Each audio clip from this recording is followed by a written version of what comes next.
जम्मू कश्मीर कहाँ पे? जम्मू कश्मीर। कहाँ पे है जम्मू कश्मीर? नॉर्थ में। ये ऊपर वाली साइड पे कौन है यहाँ पे? जम्मू कश्मीर। जम्मू कश्मीर है, ठीक है। जम्मू कश्मीर के बाद यहाँ पे उसके जस्ट नीचे कौन है? यहाँ पे हिमाचल प्रदेश। सुने हो नाम हिमाचल प्रदेश का? यहाँ पे कौन है? हिमाचल प्रदेश। यहाँ पे कौन है? पंजाब। पंजाब का नाम सुने हो? ठीक है। यहाँ पे कौन है? पंजाब। यहाँ पे इतने वाले एरिया में मध्य प्रदेश के ऊपर यहाँ पे कौन है? उत्तर प्रदेश है ना? कौन है यहाँ पे? उत्तर प्रदेश।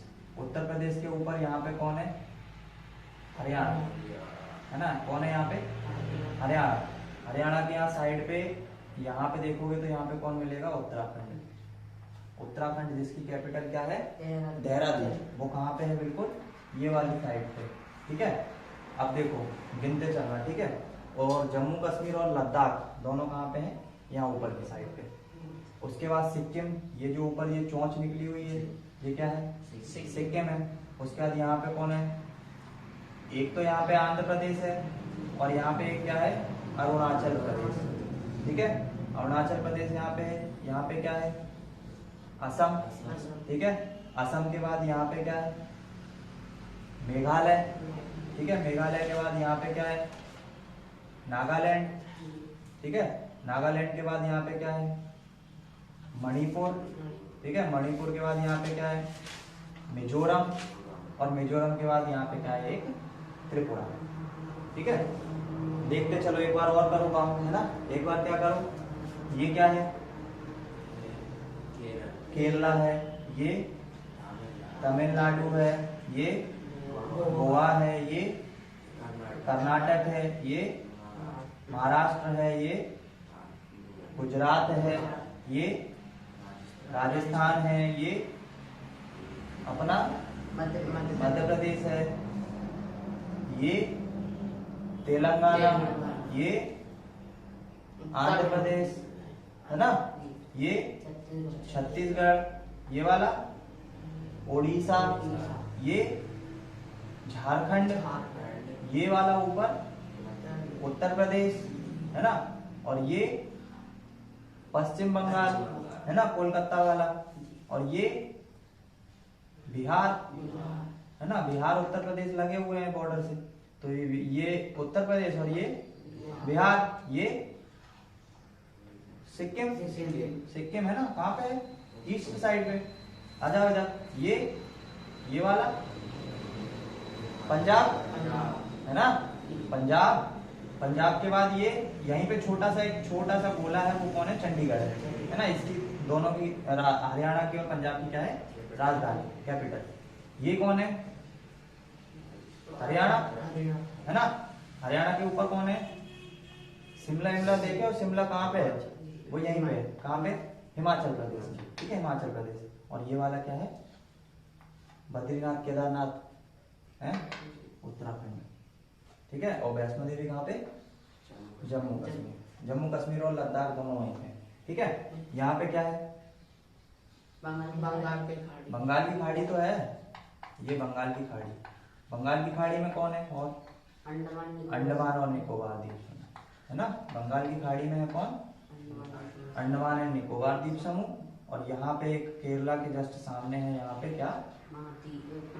ये इसको बोलते हैं हिंद महासागर है ना, हिंद महासागर। और इसका नाम क्या है? ये जो आयरलैंड है यहाँ पे जो हमारे पास छोटा सा, इसका नाम क्या है? लक्षद्वीप। ये हमारे की बात कर रहा हूँ अभी। श्रीलंका कहाँ पे है? वो यहाँ पे है ना। यहाँ पे क्या है? हमारा एक आयरलैंड है, इसका नाम क्या है? लक्षद्वीप। और क्या बचा? यहाँ पे ऊपर नेपाल है, इस तरफ यहाँ पे भूटान है, ठीक है। और ऊपर की तरफ इधर पूरे में चाइना है, इधर पाकिस्तान है, इधर बांग्लादेश है, ठीक है। हो गया पूरा।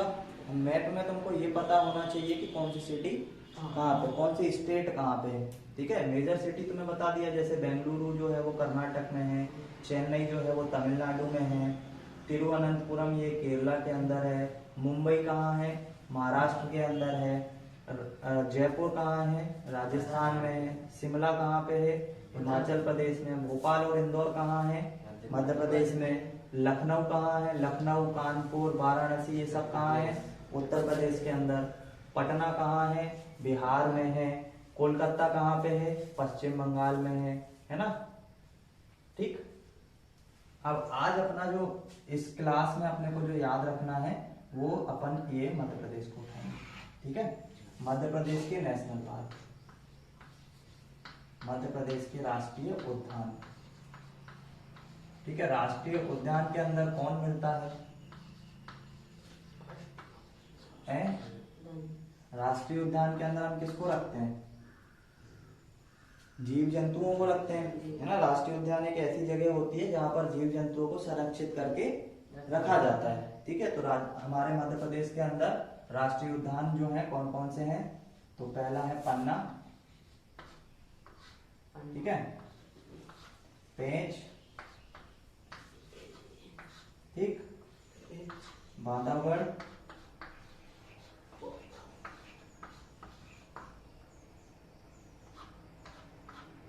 हमारे यहाँ ये तो ऐसे वाले हैं जो बहुत बड़े बड़े हैं। ठीक है, हमारे यहाँ ये जो है ये वाले कैसे हैं? बहुत बड़े बड़े राष्ट्रीय उद्यान है, मतलब छोटे भी हैं, जैसे सतपुड़ा टाइगर रिजर्व है ना, ये भी है, लेकिन ये बड़े में नहीं मेजर किया जाता। ये कैसे में मेजर किए जाते हैं? छोटे में मेजर किए जाते हैं। बड़े में भी हमारे पास मतलब ये जो है ये सारे के सारे कैसे हैं? बड़े हैं। ठीक है, बड़े में नाम याद रखना, मतलब पेपर में जो पूछे जाते हैं मध्य प्रदेश का, अगर कोई लोकल एग्जाम होगा तो उसमें मध्य प्रदेश के लोकल भी पूछे जाएंगे। अगर कोई ऐसा एग्जाम है जो अपने इंडिया लेवल पे हो रहा है, एसएससी ले रहा है या कोई भी ले रहा है ना, रेलवे, तो उनमें क्या वाले पूछे जाएंगे? ये वाले पूछे जाएंगे ना। तो मध्य प्रदेश का एग्जाम तो वो सारे के सारे कॉलेज के बाद वाले ही होते हैं, और एसएससी और 10th क्लास वाले जो हैं ये सारे के सारे यही पूछते हैं। ठीक है, तो क्या हो गया? पन्ना हो गया, पेंच हो गया, बांधव हो गया, उसके बाद माधव और कान्हा, कान्हा नेशनल पार्क और माधव नेशनल पार्क। करो इनको नोट डाउन। टोटल अपने मध्य प्रदेश में 9 या 10 के समथिंग है। फिर तो कितने हो गए? 5 हो गए।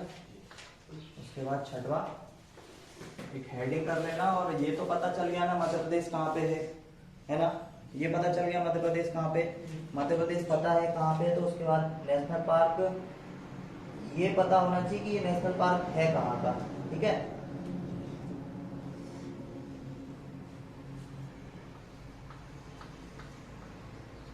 सतपुड़ा,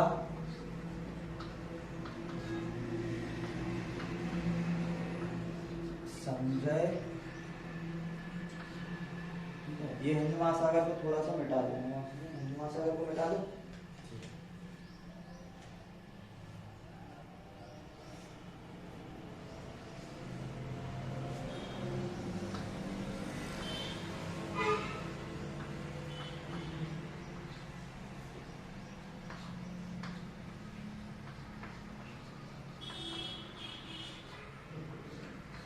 ठीक है, ये 9 अपने यहाँ राष्ट्रीय उद्यान है। अब ये तुमको याद करना है। ठीक है, आज मध्य प्रदेश की पहला था, एक रिवीजन और करना है। अभी पहले इनके नाम लिख लो, फिर चलते हैं एक बार रिवीजन पे।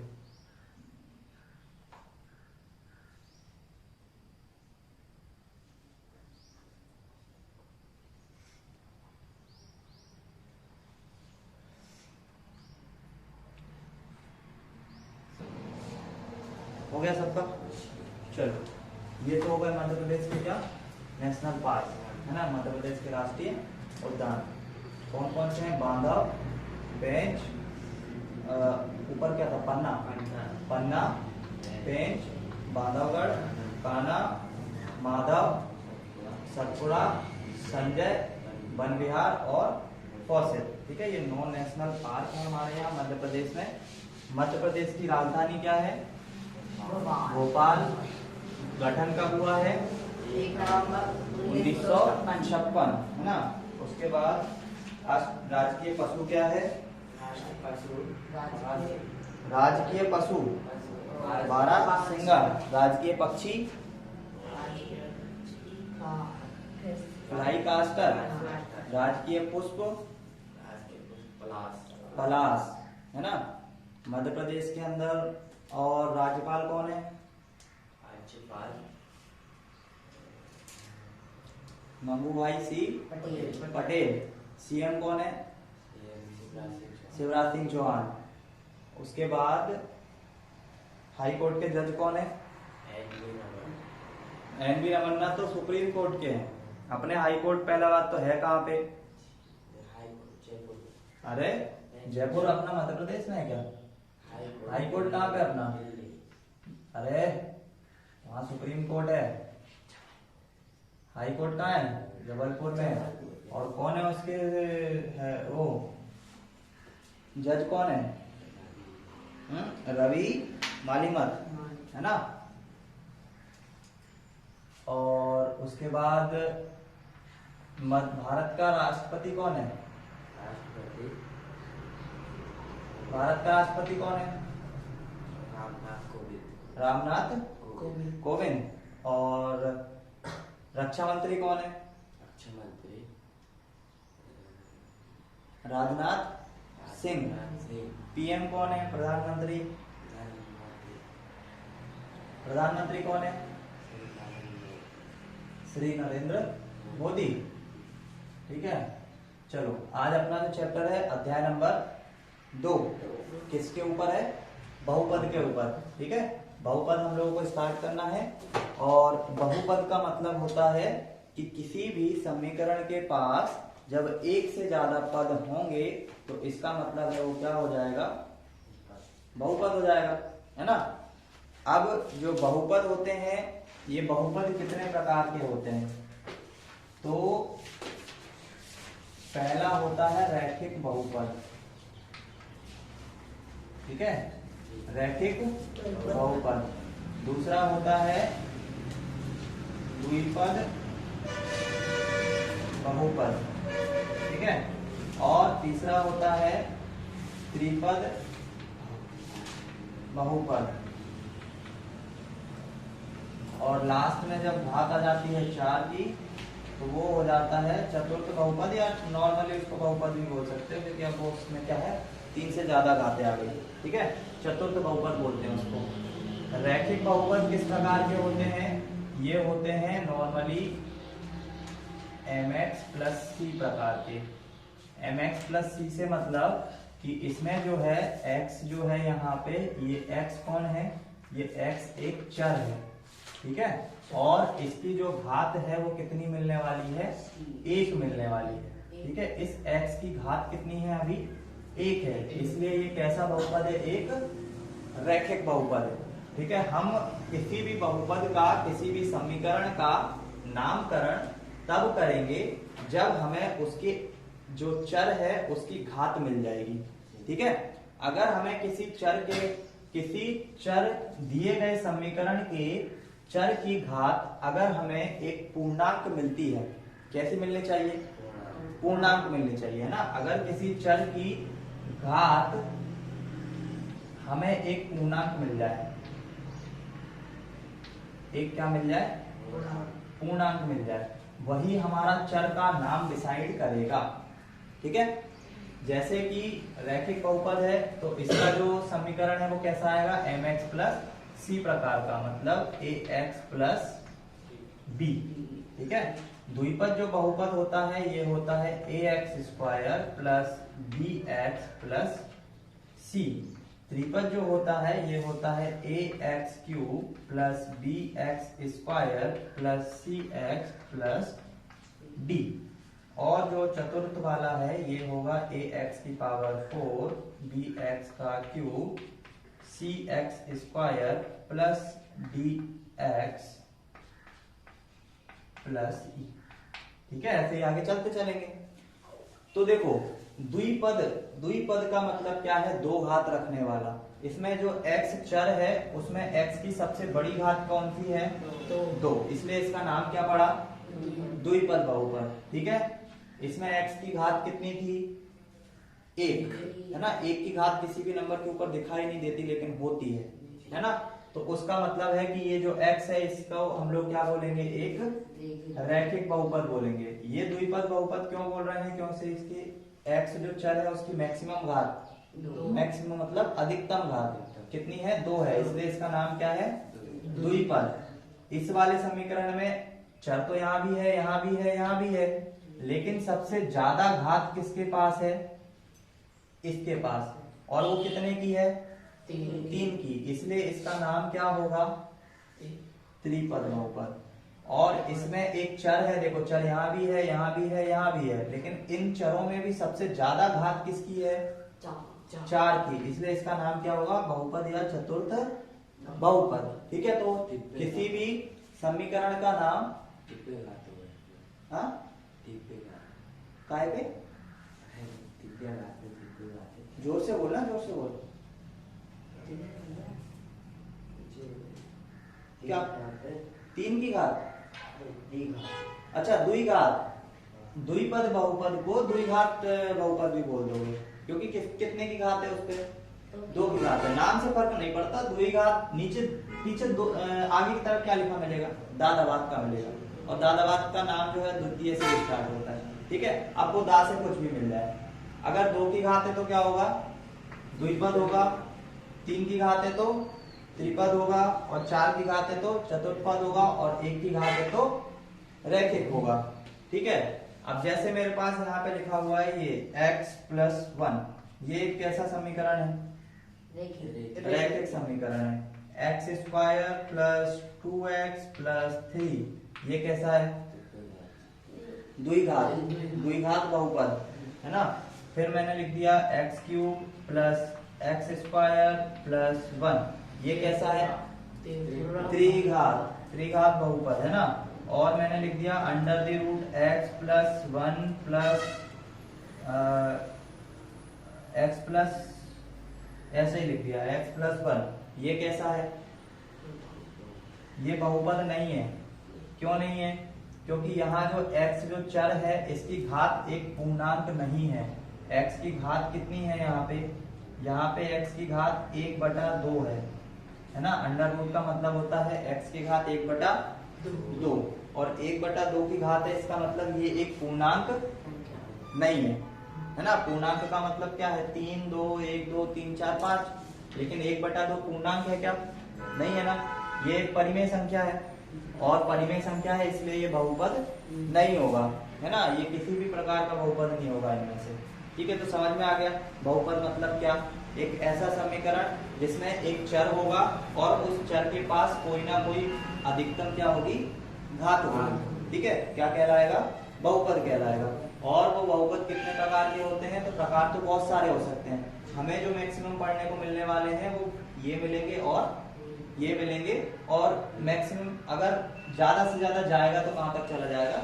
त्रिपद तक। त्रिपद तक जाने के बाद ये हमसे सिर्फ उसका ग्राफ बनवा सकता है। तो मैक्सिमम हम लोग को ये 3 मिलेंगे, ये चौथा मुश्किल है कि मिले। ठीक है, समझ में आ गया बहुपद क्या है, कितने प्रकार के हैं? प्रकार तो और भी हैं, 4 नहीं, प्रकार तो बहुत हैं। हमें जो मेजरली पढ़ना है वो ये 3 ही पढ़ना है, बाकी प्रकार तो कितने हैं? अनंत हैं प्रकार तो। ठीक है, आगे बहुत प्रकार है। तो सबसे पहले मैं तुम लोगों को रैखिक बहुपद के बारे में, ठीक है। अब ये तो पता लगा लोगे कि कौन सा बहुपद किस नाम से पहचाना जाएगा, पता लगा लोगे। ठीक है, रैखिक बहुपद लाओ बुक दो एक।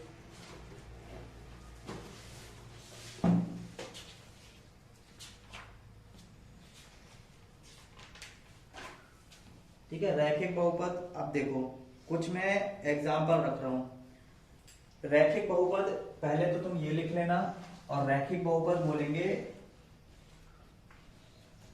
जिस समीकरण में चर की अधिकतम घात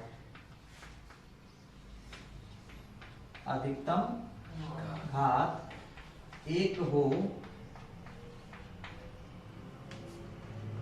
तो वह समीकरण क्या कहलाएगा? रैखिक बहुपद। अब तुम लोगों को क्या करना है, ये वाली जो डेफिनेशन है, यही डेफिनेशन पूरे बहुपदों में लिखना है। किसमें? दूसरे में और तीसरे में। जब मैं द्विपद लिखवाऊंगा तब भी तुमको यही वाली परिभाषा लिखना है, और जब मैं त्रिपद के लिए लिखवाऊंगा तो भी तुमको यही वाली परिभाषा लिखना है। बस यहाँ पे घात में क्या कर दोगे, 2 के लिए 2 कर दोगे और 3 के लिए 3 कर दोगे। ठीक है, अब तुम मेरे को ये बताते चलो कि ये दिया हुआ जो समीकरण है ये रैखिक बहुपद है या नहीं है।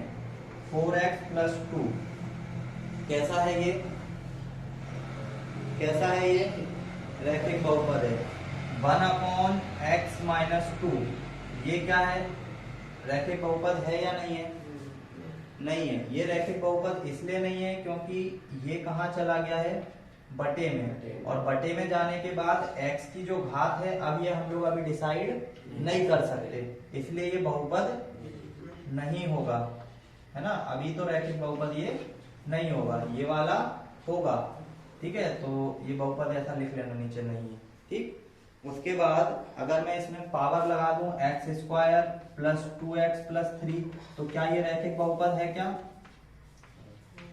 है, रैखिक बहुपद है क्या, नहीं सर। नहीं है, क्योंकि ये रैखिक ना होके कौन सा है, रैखिक ना होके कौन सा है, द्विघात बहुपद है ना। इसकी घात कितनी है, 2 है, इसलिए ये द्विघात बहुपद है, ये रैखिक बहुपद नहीं है। √x+2 ये बहुपद है क्या, नहीं है, क्योंकि इसमें जो x जो चर है उस चर की घात हमें पता तो है, लेकिन वो एक पूर्णांक नहीं है, इसलिए वो कैसा होगा, बहुपद नहीं होगा। ठीक है, बाकी ये वाला बहुपद तो होगा, लेकिन रैखिक ना होके कैसा होगा, द्विघात बहुपद होगा, है ना। और ये वाला बहुपद इसलिए नहीं है क्योंकि इसकी x की क्या घात हमें पता नहीं है।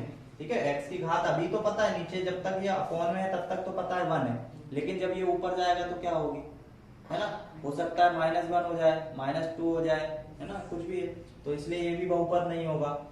सिर्फ कौन बहुपद होगा, ये वाला जो नॉर्मल फॉर्म है। ठीक है, इसमें x जो चर है, इस चर की घात कितनी है, ये एक चर है और इस चर की घात कितनी है, 1 है। ठीक है, और ये बताओ कि ये लिखा हुआ है, ये लिखा हुआ है, ये लिखा हुआ है, ये लिखा हुआ है, इनमें इसमें x की घात कितनी है, इसमें x की घात कितनी है, इसमें 1, इसमें समझ आ गया x की घात कैसे गिनते हैं। ठीक है, किसी भी समीकरण में, इस समीकरण में x की अधिकतम घात कितनी है, 2 है ना। x के ऊपर जो भी सबसे बड़ी घात मिल जाए वो उसकी क्या होगी, अधिकतम घात होगी, है ना। किसी भी चर के ऊपर जो भी अधिकतम सबसे बड़ा नंबर मिल जाए वो बड़ा नंबर क्या होगा, उसकी, हो गया। ठीक है, तो रैखिक बहुपद एक किस प्रकार का बहुपद होगा, जिसमें x की अधिकतम घात कितनी होगी, 1 होगी, है ना। x की अधिकतम घात अगर 1 होगी तो वो रैखिक बहुपद कहलाएगा। और रैखिक के बाद अब जो द्विघात आएगा, त्रिघात आएगा, उसमें यहाँ 1 की जगह 2 3 करते जाना और उसकी डेफिनेशन लिखते जाना। ठीक है, वैसे जरूरत नहीं है लिखने की, अगर लिखना हो तो जगह अपनी 2 लाइन छोड़ते लिखते जाना। ठीक है, अब मैं सेकंड किसका एग्जांपल लेने वाला हूँ, द्विघात बहुपद का। मिटा दो इसको।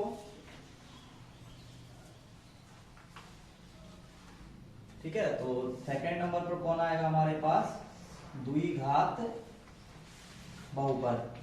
द्विघात बहुपद के अंदर क्या होने वाला है, द्विघात बहुपद के अंदर जो समीकरण है उसमें चर की जो घात है वो अधिकतम कितनी मिलेगी, 2 मिलेगी।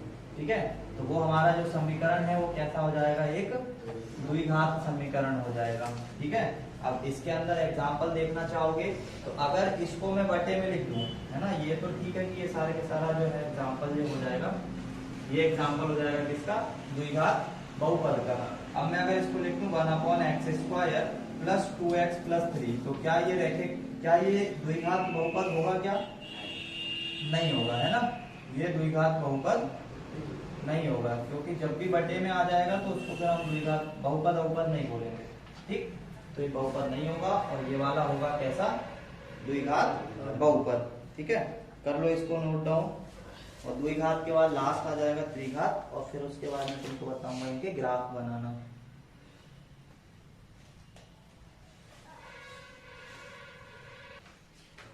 ठीक है, इसके बाद आ जाओ किस पे, त्रिघात पे, तो यहाँ घात कितनी हो जाएगी?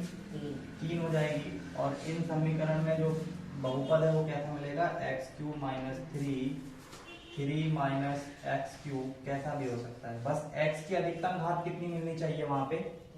3 मिलनी चाहिए। ठीक है, तो त्रिघात बहुपद, त्रिघात बहुपद में ax की घात 3 धन bx स्क्वायर धन cx धन d, ये मिले या ना मिले इससे फर्क नहीं पड़ता है ना। इधर x की मैक्सिमम घात कितनी मिल जानी चाहिए? 3। अगर x की घात 3 लिखा हुआ है तो ये भी एक त्रिघात बहुपद है, क्योंकि इसके साथ धन लगा के कौन है यहाँ पे? ठीक है, तो ये भी एक त्रिघात है। x की सिंपली अगर कोई 3 की घात x की देता है और पूछता है ये कैसा बहुपद है, तो कैसा होगा? त्रिघात बहुपद होगा। ठीक है, x की अधिकतम घात हमें कितनी मिल जाए? x की अधिकतम घात जो भी मिल जाए वही डिसाइड करेगी कि वो बहुपद किस प्रकार का है ना। अब जैसे ये x अकेला था, x की घात कितनी मिल गई, तो ये कैसा बहुपद होगा? एक त्रिघात। अगर x की घात 2 मिल जाए अकेला लिखा हुआ, तो ये एक बहुपद है, लेकिन किस प्रकार का है? द्विघात बहुपद है ना, क्योंकि इसके साथ कौन है यहाँ पे? 0 है। ठीक है, तो ये यहाँ पे अगर अकेला भी मिल जाए तो भी होगा, और normal x³ plus 2x square plus 3x plus 1 मिल जाए तो भी ये कैसा होगा? त्रिघात बहुपद होगा। ठीक है, आप आ गया समझ में बहुपद कैसे होंगे, किस प्रकार के आ सकते हैं? कर लो, इसको भी नोट डाउन कर लो। हो गया? अब देखो, ये जो बहुपद है, किसी भी बहुपद को तुम कोई भी अल्फाबेट ले लो, है ना, ABCDDFG में से कोई सी भी अल्फाबेट ले लो। जैसे मैंने यहाँ पे ले लिया P और यहाँ पे लिख दिया x और x² धन 2x धन 3। मान लो कि यहाँ पे लिखा हुआ है x² धन 2, तो तुम कभी भी इसके बराबर लगा के यहाँ पे ax bx या px cx कुछ भी इसके सामने लिख सकते हो बराबर लगा के। ठीक है, किसी भी बहुपद को तुम परिभाषित करने के लिए p ऑफ x बराबर x² प्लस 2x प्लस 3 ऐसा लिख सकते हो। अब अगर मैं पूछूं तुमसे कि x बराबर 1 पर p ऑफ 1 की वैल्यू क्या होगी? ठीक है, हमें क्या बोला उसने? x बराबर कितना? x बराबर कितना रखना है? 1। मतलब जहां जहां हमारे पास जो हमने समीकरण लिखा है, जहां जहां x है वहां वहां क्या रख दो? 1 रख दो। तो p की जहां पर x है वहां कितना आ जाएगा? ये बराबर आ जाएगा किसके? यहाँ x की जगह पे क्या रख दोगे? 1 और उसका क्या? 2 की घात धन 2, तो ऐसा का ऐसा लिखोगे और उसके साथ क्या लिखोगे? ठीक है, और फिर 3 के साथ x है क्या? नहीं है ना, तो 3 कैसा लिखा जाएगा? एज इट इज लिखा जाएगा। अब देखो p ऑफ 1 का स्क्वायर कितना होगा? 1 ही होने वाला है। 2 का मल्टीप्लाई 1 में होगा तो, और 3 का, 3 को सबको जोड़ोगे, 3 2 5 और 1 6, तो p ऑफ 1 की वैल्यू कितनी आ जाएगी? आ गया समझ में कि कभी भी x का मान कुछ भी रखने को बोले, उसको उठा के सिर्फ किसकी जगह रखना है? x की जगह। अगर 2 के साथ x है तो उस 2 का मल्टीप्लाई होगा उस नंबर में जो भी रखेंगे। ठीक है, और ऐसे करके निकालेंगे। मुझे तुम लोग p ऑफ 2 की वैल्यू निकाल के दिखाओ। ठीक है, p ऑफ 2 की वैल्यू निकाल के दिखाओ, तो ये हो जाएगा हमारा फाइनली। और इसके बाद एक अक्षर का मान और निकलवाता हूँ और फिर चलते हैं। हो गया? चलो जल्दी से हम बता दो p ऑफ 2 की वैल्यू, मतलब x की जगह पे क्या रखना है? x की जगह पे कितना रखना है? 2 रखना है ना। रखो, कितना आ रहा है? आंसर बताओ जल्दी जल्दी, कितना आ रहा है? 11 आएगा, है ना, 11 आएगा। कैसे रखना है? x की जगह पे कितना रखोगे? 2 रखोगे, तो 2 का स्क्वायर। ठीक, फिर ये 2 को ऐसा का ऐसा लिखो, गुणे का चिन्ह, और उसके बाद x की जगह पे कितना? 2, और धन का कितना? 3। 2 का स्क्वायर कितना होता है? 2 का गुणा 2 में, और धन का कितना उत्तर आ जाएगा? 11 ठीक है, तो P ऑफ 2 की वैल्यू आ जाएगी कितनी? 11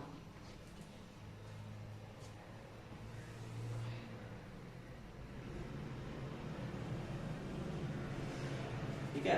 अब यदि समीकरण दिया गया हो कि px बराबर है 2x धन 3, ठीक है, तो या इसको मान लो कि k के बराबर दिया हुआ है, k बराबर है 2x धन 3, तो इधर x बराबर 1 पर k का मान क्या होगा? ठीक है, x बराबर 1 के लिए k का मान क्या होगा? तो k का मान क्या होगा? 1 क्यों 1 होगा? अब जो x है वहां पे x की जगह पे क्या रखने के लिए बोल रहा है ये? कितना? 1 रखने के लिए बोल रहा है। तो x की जगह पे जब 1 रखोगे तो 2 एकम, 2 और धन 3 करोगे तो कितना आएगा? 5 तो k का मान कितना आएगा? 5 तो x बराबर 1 के लिए k का मान कितना आएगा? 5 आएगा। 2k प्लस 3 बराबर 0, ठीक है, 2k प्लस 3 बराबर 0। तो इसमें अगर मैं बोलूं k का मान निकालो तो k का मान कैसे निकालोगे? नहीं, सिंपली यहाँ पे एक समीकरण दिया हुआ है 2k प्लस 3 बराबर 0, तो पहले तो ये 3 यहाँ पे कैसा है? धन का है ना, हमेशा नंबर के आगे उसका चिन्ह होता है, ठीक है, तो ये नंबर है और इस नंबर के आगे चिन्ह काय का है? तो ये इसी का चिन्ह है ना, तो 3 कैसा है यहाँ पे? धन का। और जब बराबर के इस तरफ से उस तरफ किसी चीज को लेके जाते हैं तो हमेशा उसका चिन्ह क्या हो जाता है? बदल जाता है। अगर ये प्लस का है तो उधर माइनस में जाएगा, अगर गुणे में है तो भाग में जाएगा, अगर माइनस में है तो प्लस में जाएगा, और अगर भाग में है तो गुणे में जाएगा। तो जैसे कि ये 3 यहाँ पे कैसा है? धन का, तो 2 के तो यहीं छोड़ दो और 3 को कहाँ ले जाओ? यहाँ पे लेके जाओ। तो ये धन का 3 था तो इधर बराबर के उधर गया तो कैसा हो गया? माइनस का 3। और अब ये 2 जो है ये 2k के साथ कैसे है? गुणे में, तो उधर जाएगा तो भाग में जाएगा, तो 3/2 इसका k का क्या आ जाएगा? मान आ जाएगा। आया समझ में कि अगर कोई ऐसा समीकरण है तो उसमें k का मान कैसे निकालोगे? ठीक है, कर लो जो भी लिखना है इसमें से। कि अब अगली क्लास जो होगी उसमें तुम लोगों को ये ग्राफ बताऊंगा बनाना, ठीक है, मिलेंगे अगली क्लास में भी।